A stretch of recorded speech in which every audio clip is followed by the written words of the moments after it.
This video was brought to you by Brilliant. In mid-July, Wagner troops finally relocated to Belarus, as had been agreed with the Kremlin in the aftermath of their attempted coup. Now, perhaps unsurprisingly, this sparked some anxiety on NATO's eastern flank, especially in Poland, which has been steadily increasing its troop presence on the Belarusian border in reaction to what some see as the growing threat of Wagner-led hybrid warfare on NATO territory. So in this video, we're going to take a look at why tensions between Poland and Belarus are at an all-time high, and whether Wagner might actually attack NATO.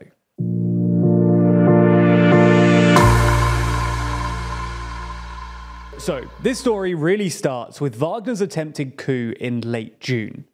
As you might remember, the coup attempt ended abruptly after Belarusian President Alexander Lukashenko apparently negotiated a last-minute deal between Putin and Prigozhin. Under the terms of the deal, as described by the Kremlin, Wagner would give up its heavy weaponry and redeploy its remaining fighters in Russia to Belarus. This immediately sparked some anxiety in Poland and the Baltics, especially Lithuania and Latvia, which both share a border with Belarus, and who all stepped up their troop deployments along the border as a result of these concerns. Now, originally, Poland's main anxiety seemed to be the fact that Wagner would help traffic migrants into Poland.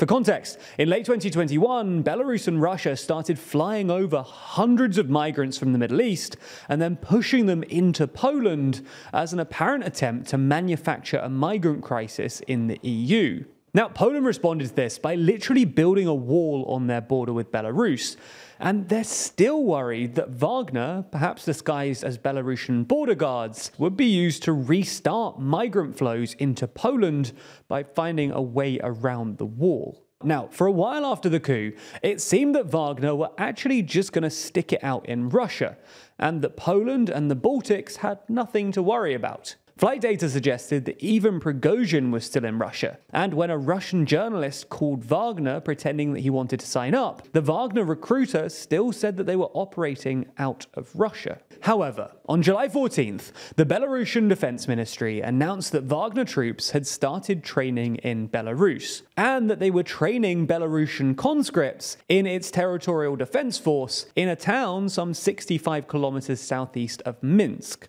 where a large military base capable of housing an estimated 5,000 troops has been created by Wagner. Now, this is interesting because it used to be the responsibility of the Russian army to train Belarusian conscripts, which suggests that Wagner has to some extent ousted the Russian army in Belarus.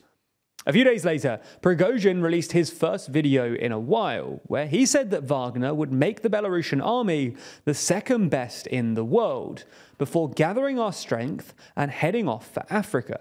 In response, Poland again increased their troop presence on the Belarusian border.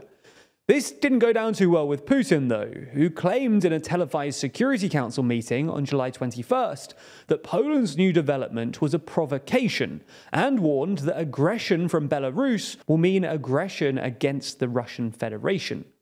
In the same address, Putin claimed that Poland was a gift from Stalin, and accused Poland of harboring aspirations to annex Ukraine.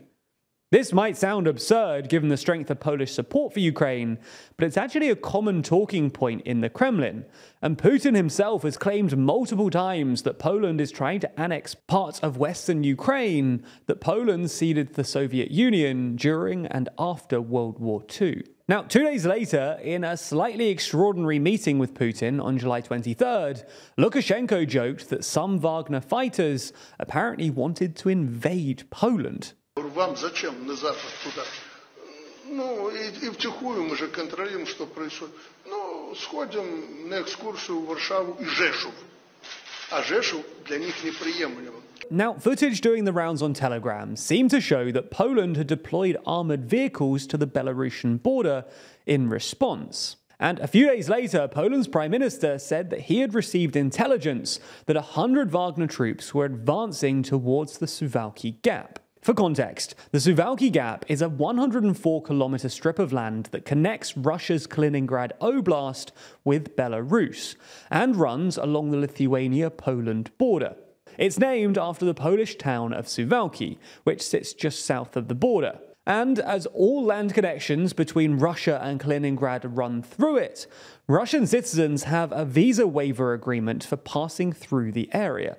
As such, this is considered to be one of the most geopolitically volatile places on the planet, because if NATO were to occupy it, it would basically mean cutting off Kaliningrad. But if Russia were to occupy it, they'd essentially be cutting off the Balkans from the rest of NATO. But Polish officials have claimed that Wagner are planning some sort of hybrid warfare around the gap, coordinated with Russia's secret services. And as if tensions weren't already running high enough, 3 days ago, on Tuesday 1st, Poland rushed yet more troops to its eastern border after accusing Belarus, Russia's closest ally, of violating its airspace with military helicopters around the border village of Belarus. Now, for their part, the Belarusian military have denied any such violation, but locals reported hearing helicopters flying low overhead. And earlier the same day, Lukashenko claimed that Poland should, quote, say thank you to Belarus for housing and feeding Wagner, because otherwise they would have seeped through and smashed up Rzeszów and Warsaw. So, with all this happening, what is really going on? And is there actually a risk of Wagner attacking NATO or occupying the Suwalki Gap? Well, it would certainly be a terrible idea to do either, not least because they'd stand no chance against NATO troops in the region. As we said, Wagner gave up most of their heavy weaponry after the attempted coup, and there are only a few thousand Wagner troops in Belarus anyway. In this light, it seems more likely that Wagner are just there to cause some kind of mischief, probably by helping migrants across the border, or possibly trying to enter NATO territory as spies. Nonetheless, if June's attempted coup proves anything, it's that nothing can be ruled out when it comes to Prigozhin. If he had the cojones to stage a mutiny against the Kremlin, he might be crazy enough to have a go at the Suwalki Gap. And perversely, the mutiny might actually help in this context, by creating genuine doubt amongst NATO about whether or not Wagner should be considered an extension of the Russian military. And this would make it harder for NATO to know how to respond. Do they just attack Wagner, or do they treat any incursion into the Suwalki Gap as an act of aggression by Russia and dive straight into World War III? Ultimately, we don't know how NATO will respond or how Prigozhin would act. And a lot of the information coming out of Wagner is increasingly difficult to pass, especially when we live in a world with AI and machine learning pushing us into new realms of deception. And it's also increasingly easy to manipulate and deceptively use data. That's why, as part of our journalism at TLDR, we're brushing up on our data and analysis skills over on Brilliant. For instance, their predicting with probability course has helped us better understand how projections and forecasts work, and therefore help us better identify when something suspicious is going on with government forecasting. Or take their hypothesis testing course, which allows us to better analyze people's claims and also test our own assumptions and theories. It's not just statistics either. The interactive and engaging courses over at Brilliant take you through all kinds of important topics, from the worlds of maths, science, and computer science. And as we all know, these are increasingly important topics in our modern world, and all of these skills can definitely help with your educational journey or career path. So take a positive step in your learning and check out everything that Brilliant has to offer for free for a full 30 days by clicking the special link in the description. And the first 200 of you to do so will get 20% off Brilliant's annual premium subscription.